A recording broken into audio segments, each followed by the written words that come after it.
brakes. Turning. Nice.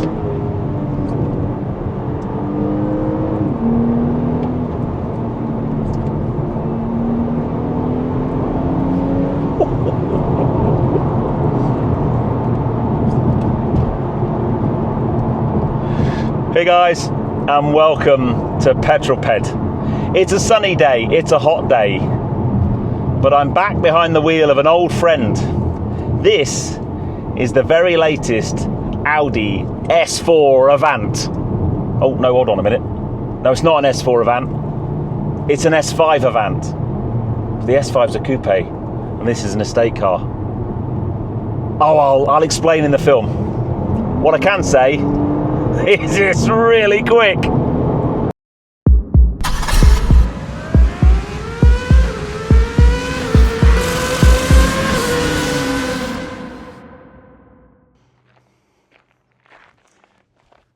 Now, for those of you new to the channel, some history. I am a big Audi S4 fan. We've actually owned two of them. The first was a B 8.5 that had the 3-litre supercharged V6, and we absolutely loved that car. We did about 60,000 miles in it, and actually Tracy really liked that car. And then we changed it for a B9, which had the 3-litre V6 turbocharged. A little bit more power, a bit more performance, very different engine note, obviously an updated and upgraded cabin. External looks weren't that different, and I preferred that car because it was a little bit faster. And we always liked the S4 Avant because it was almost the best car Audi did at the time. For sure, it didn't have the performance of the RS4, but it was significantly cheaper and still had plenty of performance to put a smile on your face. And then Audi bought out the next generation of S4 Avant, and that had a diesel engine. And I drove one on the channel. I didn't like it at all. And for me, the Audi S4 was dead to me. But it's back. The Audi S4 is back, and it's parked over here. Although it's not called an Audi S4 anymore, this is now an Audi S5 Avant. And if you've been looking at the internet in any way, shape or form over the last 5 to 6 months, you will probably know the story already, but if you haven't heard it, I'll tell it in a quick fashion. Audi made the genius idea to change their naming structure of all of their cars. Gone is, A1, A3, A4, A5, A6, denoting the different sizes of cars. Audi decided that all even numbered would be electric and all odd numbered would be petrol. And that caused a bit of a problem for the S4 because the S4 was a diesel, but they said, well, we'll bring one back and it's now going to be mild hybrid petrol, but the S4 doesn't exist anymore, so we're going to call it an S5. But the S5 was a coupe stroke sportback, a 2-door cool looking thing. So that's gone, and now in its place is the A4 stroke S4, which is either a 4-door saloon or an Avant. Audi speak for estate car. What then happened was Audi realised that they'd made a terrible mistake. Nobody really understood what they were doing, and they decided to backtrack on the idea of having even numbers cars being electric and odd numbered cars being petrol. But by then it was too late because the S5 was already out. So this is now an S5, even though really it's an S4. The good news is they've also done away with the silly number at the back, 30, 35, 40. Now that was brought in because electric cars' power is denoted in kilowatts. Petrol cars' power is denoted in either bhp or horsepower. It was confusing. So Audi decided that they were going to basically bring a range of power that would be denoted by the letter or the numbers 30 on the back. The next power up would be 35. The next power up would be 45. You needed a table to make any sense of that whatsoever. The only good thing would be the bigger the number, the faster the car. The RS models avoided all of that completely, but now you don't get the situation where a good friend of mine recently was saying one of his work colleagues had bought an Audi A3 and was absolutely chuffed to bits because it has a 4-litre engine in it. Yeah. Now, before I start going through the details of the car, it's very dusty. It could do with a wash, but it is really hot here today. I need to get the filming done today, and unfortunately it's harvest time, and that means if you park a car outside at this time of year, even if it's clean, it gets covered in this little fine film of dust straight away.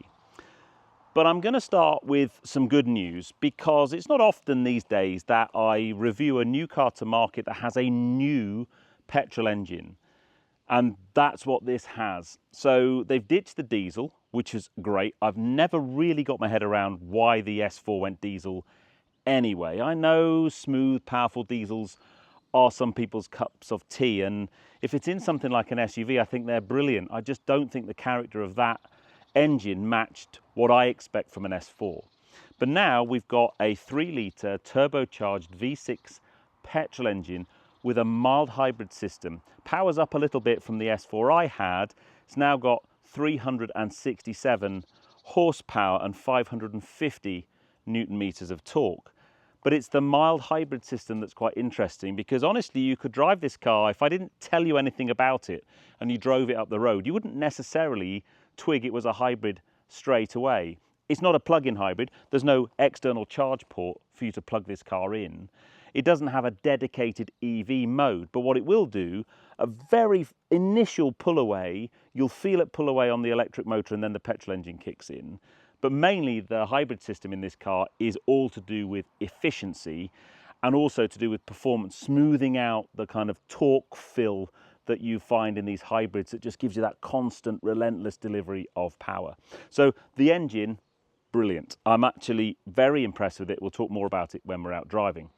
That's the good news out the way.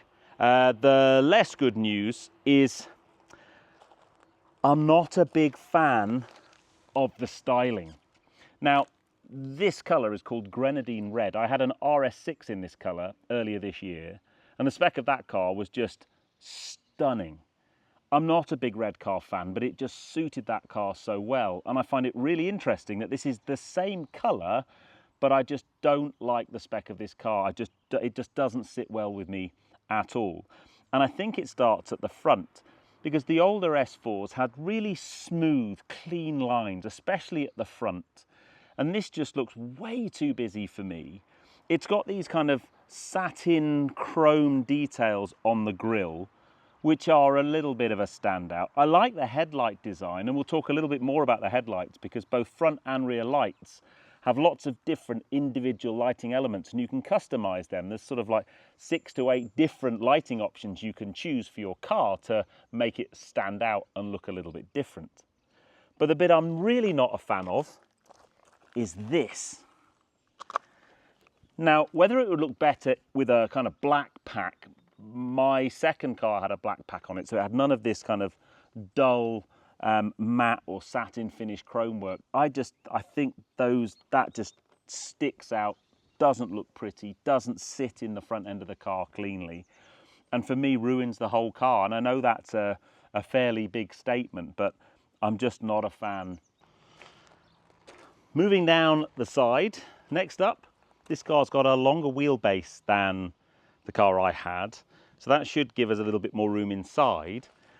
Wheel designs, they're always a very subjective thing, but the thing I'm not a big fan of, actually, is they've slightly changed or updated the S logo. It's just a little bit more plain, it's less complicated, and I don't like it nearly as much. And on the brake calipers, you've got the kind of little rhombus that would have had multiple colours in it in the old logo, and then just an S. And I don't know what it is, it just looks cheap, and I'd rather just have it saying Audi on there. And I know normally it would say S or RS, but I don't know why I'm not a big fan of the brake calipers. At least it's got coloured brake calipers front and rear, which is a good thing. I love the roofline. As the roofline comes down and it kind of slowly drops down the back, these chrome bits here I think would look so much better in black. They kind of match the privacy glass, and I think they'd sit much better in with the red paintwork as well. And I do love the way the kind of hips just have this kind of almost like an RS4 like bulge that comes out. That makes it look nice and sporty and gives it a really good sporty stance. And then moving around the back, a nice subtle little lip spoiler on the top of the glass. And then the rear, so a couple of things on the rear. The light signatures are really very cool. As I said already, you can change them when you approach the car. You can change the lighting patterns and so on. You've got the upgraded now, the S logo there, the S5 logo. And then the other excellent thing is these are real. The only challenge is they've got the modern day OPF filtration systems that we would find in lots of modern day cars that just suck the life out of any noise that the engine makes. So it's not nearly as tuneful as the supercharged car I had or even the turbocharged car I had. But the party piece is Practicality. These things are so practical. It's got a huge amount of boot space. With the seats up, 475 litres. And I know from experience just how practical that makes the car. If you drop the rear seats, you can swallow 1,400 litres worth of payload. There's no underfloor storage because it's a hybrid. I guess underneath there you've got batteries and stuff. But there's plenty of practicality, plenty of usability.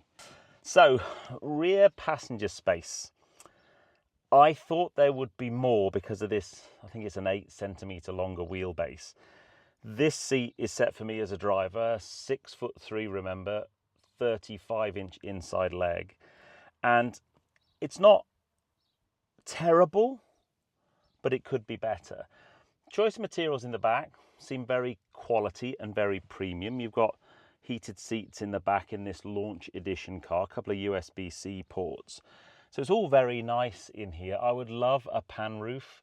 Sadly, this car doesn't have one. But yeah, so rear space for passengers could do better, I'm afraid. Oh, let's just get out, it's a bit emotional. Now, one thing I really do like of these new handles, they're flush to the bodywork. And then you put your hand in and there's like a little tiny micro switch underneath to open the door. They don't move at all, but they just have a really lovely premium feel to them. Probably the nicest door handles of any car I've driven this year. I know it's only a small thing, but the small things matter, you know.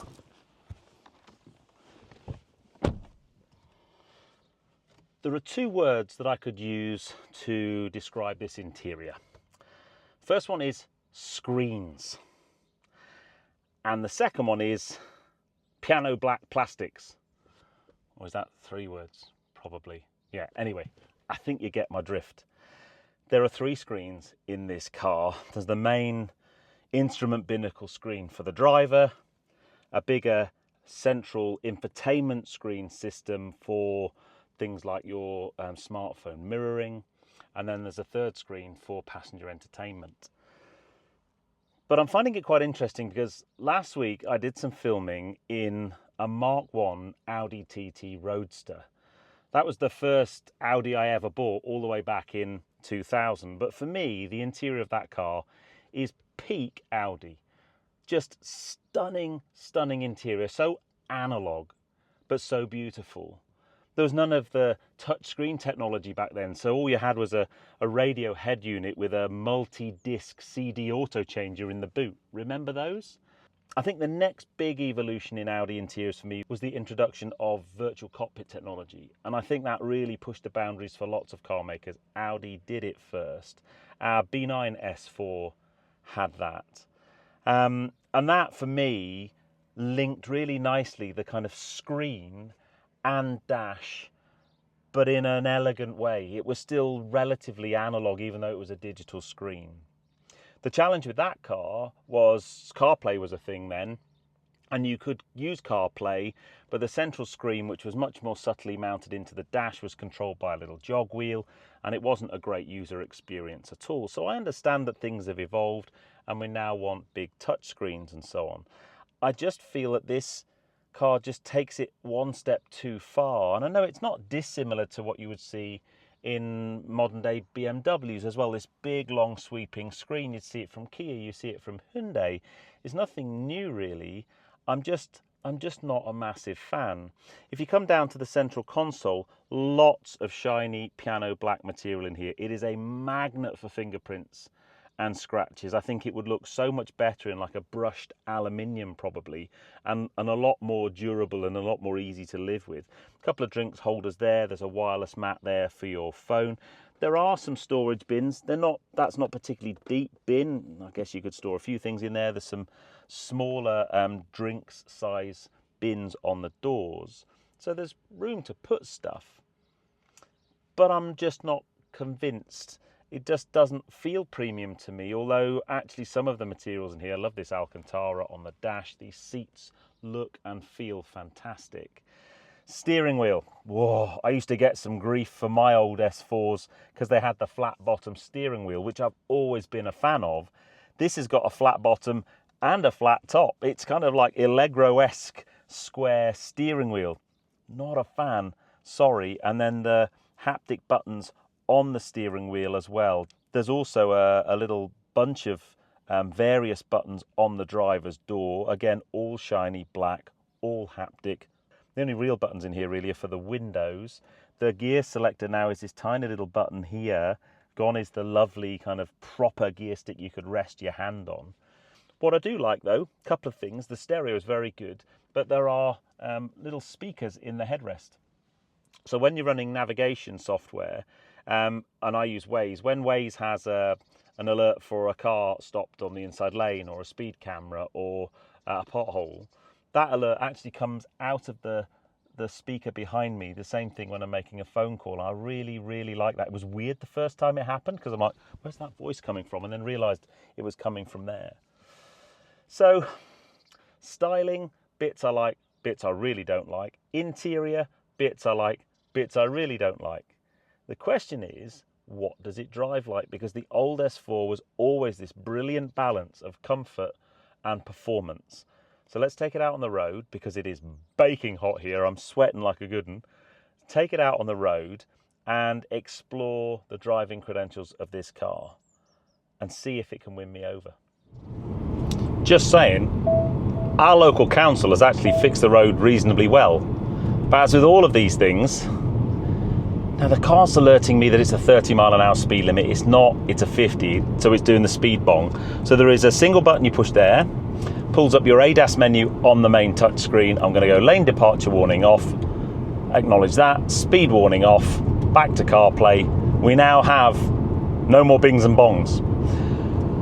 So I'm going to start off just driving normally. In the Drive Select program, you've got a balanced dynamic comfort and efficiency setting. I'm in balanced. I guess it just decides to do what it needs to do to make the car drive as nicely as possible. And I've got to say the ride quality and the general noise levels in here are pretty good, to be fair. And the seating position's good and the visibility's good. The door mirrors they're pretty big in terms of the actual body of the mirror to the actual mirror surface. They're massive. Half of my view out there is actually mirror body, not necessarily the mirror. The actual bit of glass is quite small. But visibility is pretty good. And as I said, comfort is pretty good. I've actually done quite a few miles in this car. I took it up to Heathrow the other day, parked it in a car park. What I love about the S5 format is it's really practical, but it's not too big when you get it into something like a car park or when you get it into a busy town or a small village. Unlike the S6, RS6, A6 kind of size, I always find that car just a little bit too big. The A4, A5, spot on, perfect size for me. I always remember my car being relatively good on fuel. Sort of anywhere from 32 to 36 mpg was around about the number that we got, and it was a 3-litre V6 turbocharged engine. So this hybrid system, I would be hoping it would give me more efficiency. One of the challenges is the weight of the car has gone up quite a lot. This car, give or take, it's 2 tons in weight. And my current long-term memory for the 300 miles I've driven this car since I've had it is 28.6 miles to the gallon, which isn't really setting the world on fire. And I haven't really been driving it that hard. If I had been at pace on B roads for the whole of that 300 miles, I could maybe get my head around 28 miles to the gallon, but I've not. I've been driving it pretty much on dual carriageways at sort of 70 miles an hour, so I would want a little bit more from that. But next thing I'm going to do is go to the drive select button, and I'm going to go up into dynamic mode. Now, straight away, that's also put me into the sport change on the automatic gearbox.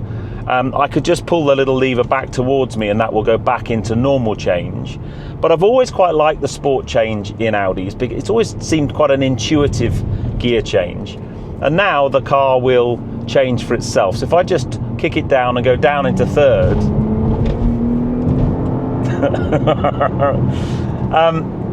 this car has some go in it. And it's got a really nice response in this dynamic setting. It's got a really nice throttle response. And what it's going to do, it's a self-charging hybrid. I know the internet hates that word, but the battery pack that is under the boot that helps with the electric hybrid system, that helps with the torque fill, that helps with that initial pull away, it needs power. And what happens is when you lift off, there's a regenerative braking function that basically recuperates some of that energy and puts it into the battery pack to keep that battery charged up to help you with the hybrid running. And all of that takes place really seamlessly. As I said, you would drive this car, and unless you'd read a spec sheet or you were a car nerd like me, you would struggle to even guess this is a hybrid. And in a way, I quite like that approach to hybrids that manufacturers are taking. They're using the benefits of electrical assistance for efficiency, for smoother running, for better delivery of power, for that smooth pull away, for creeping traffic, but doing it in a way that isn't quite as over as having a plug-in hybrid and having a very large battery pack and an external charge port. I like that. Okay, now I'm in sport mode. I can just grab a paddle and drop it down into second. The noise is very muted and very subtle. There's no whoosh of a turbocharger or whine of a supercharger like I'm used to, but the power's certainly there. My issue with the manual change is the notification of what gear you're in is so tiny, it takes you a while to kind of look through on the dash to find it, and there's no head-up display notification of it either. But you can dispatch an overtake like that super quick and crack on with your journey. If you want to go back into the car doing the changing, just pull the paddle, hold it, and then it just drops back into the auto gear change. Now, the four-wheel drive system's evolved a little bit since I had my car. There's now, it's four-wheel drive, there's a central diff that can lock, but there's also torque vectoring at the back. Now, that torque vectoring isn't quite as aggressive as the type you would find on something like the new RS3, where it's really designed to help the back rotate and help it be more playful. It's just there to help with better stability under throttle and to make the car feel a little bit more alive. I'll be honest, I haven't pushed it to the point where I've felt that working. Okay, let's come down to a stop, foot on the brake. Oh. So 0 to 62, 4.5 seconds. And I don't know whether you heard that. Oh, look, active front assist currently unavailable. I've either got a fly squished on it or some dirt, but yeah, that's what that beeping is for. 4.5 seconds to 62. When we first took off there, I don't know whether it came across on my mic, but you could hear this whine of the electric motor just helping out, and a very aggressive first grab as I dropped the brake and went away. Really impressive acceleration, but the general performance of the car you are not wanting for power, you're not wanting for a turn of pace in this car. It really is rapid. I thought my B9 S4 was quick. This feels an awful lot quicker, and also now we've kind of gathered a little pace, it just feels more composed on the road, and I like that a great deal. So the driving characteristics of the car are right up my street. If you want to just mooch and have a nice, calm, relaxing drive, you can do that. I don't think it delivers the efficiency that I'd expect from the mild hybrid system, but I'll forgive it that because it is 360 plus horsepower, so that's got to come from somewhere. But when you go up into dynamic mode, it really does have a nice turn of pace. It's certainly going to put a smile on your face. If I come down into this corner now, the hybrid system's going to be recharging that battery, ready to deploy, to do torque fill, to give me a lovely linear acceleration out of the corner. Really very impressive. So the driving dynamics have basically redeemed themselves. Wasn't a fan of the styling, not a massive fan of the interior, but I love the way this car drives. So that is good news. However, let's just do a nice aggressive acceleration out of here. Ready? 60. Let's talk price. Now, admittedly, when I bought my B8.5, it was a used car. It was a 10-month-old car, and it cost £33,000. And I remember at the time, an RS4 was £50,000 because the dealer we bought ours from had a really lovely Daytona grey RS4, and it was 50 grand. When we bought our B9, they'd gone up a little bit in price. Again, it was a 10-year-old used car, and I think we paid 41 for that car. And by that time, RS4s were kind of 55 grand or so, and you could get an RS6 for probably about 65 grand. The car we're sat in is a launch edition car, and what that means is it's got lots of nice spec on it. But this car is £71,000. 71. I know that the world we live in now, modern day cars, new cars, have just got so expensive. But this isn't even an RS5. 71 grand. Ouch. That, for me, this car can be as good as you like, but 70 grand takes it into the realms of some really interesting cars. You can get a lot of car for your money. Maybe not so much new, but if you look on the used market, you can. So yeah, that's the world we live in, people. I would love to know, however, what do you guys think of the new S5? I like it. In the round, I like it. There are more things I like about it and things I don't. Even though I think this is maybe one of the most negative reviews I've done in a while. But the way it drives, the comfort levels are very impressive, and I like that a lot.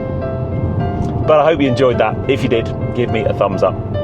Comments below are always welcome, and if you haven't done so already, please subscribe to Petrol Ped for plenty more content to come. And I'll see you on the next film. You take care, guys. Drive safe.